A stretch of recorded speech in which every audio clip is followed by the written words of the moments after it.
Alors l'abordage, à votre avis, comment est-ce qu'on fait un abordage? Parce qu'il y a un truc que j'ai remarqué, c'est que généralement, quand je dis que je travaille sur l'abordage, j'ai généralement deux réactions principales. La première, c'est qu'on me parle de Pirates des Caraïbes pour la 6000e fois. Bon. La deuxième, c'est surtout, je m'aperçois que les gens ne voient pas vraiment où est le problème. C'est-à-dire que, en fait, les gens généralement pensent que ça se passe un peu comme dans Pirates des Caraïbes, c'est-à-dire avec des gens qui sautent d'un pont à l'autre, avec un pistolet dans chaque main et un sabre entre les dents. Il n'y a pas de problème. Le problème, vous allez le comprendre si je vous dis que, si je vous rappelle d'abord que la mer ça bouge et que donc tout ça est extrêmement instable, et si je vous indique en plus que peu importe comment on s'y prend pour rapprocher les navires, entre deux navires qui veulent s'aborder, il y a globalement à peu près 5 mètres. 5 mètres, c'est à peu près la distance entre moi et le chrono.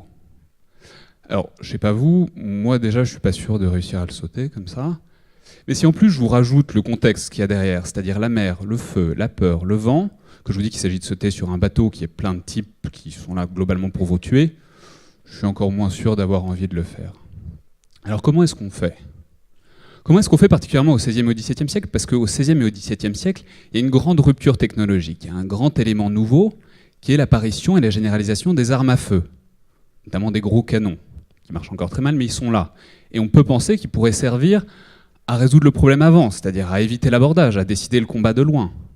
Mais ça marche encore très mal. Alors comment est-ce qu'on fait? Comment est-ce qu'on décide si on va aborder ou pas? Et une fois qu'on a décidé, comment est-ce qu'on passe très concrètement sur le pont ennemi?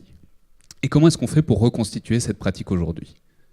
Alors pour ça, c'est comme toujours en histoire, il faut construire un jeu de pistes. Il faut d'abord construire le cadre technique. Avec quoi est-ce qu'on fait l'abordage? Avec quelles armes? Comment est-ce qu'elles marchent? Est-ce qu'elles tirent de loin? Est-ce qu'elles tirent précisément?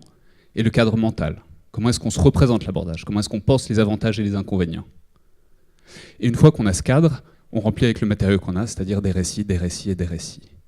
Parfois, ils sont imprimés, c'est très bien. Généralement, ils sont manuscrits, et c'est là qu'est le problème, c'est là que ça prend beaucoup de temps, parce que je ne sais pas si vous avez déjà vu un manuscrit du XVIe siècle. C'est un peu comme si vous preniez 50 médecins, prenez les 3 qui écrivent le plus mal, et vous leur dites d'utiliser des abréviations dans tous les sens. Donc ça prend du temps. Mais ces manuscrits, ils sont très très précis. Ils sont très très précis, ils sont très très précieux aussi, pour la simple et bonne raison qu'ils permettent d'ouvrir une petite porte sur la réalité qui m'intéresse, c'est-à-dire la réalité concrète de ce qui pouvait se passer au milieu de tout ça. Qu'est-ce que pouvait ressentir et comment pouvait faire le soldat embarqué qui se retrouve coincé au milieu de toute cette fumée? Comment est-ce qu'il se prépare à faire la guerre? C'est-à-dire comment est-ce qu'il réussit à se donner le courage ou à s'anesthésier assez pour mourir et pour tuer la personne qui sera en face de lui? Et ça, à mon avis, c'est une question qui ne se périme pas tout à fait.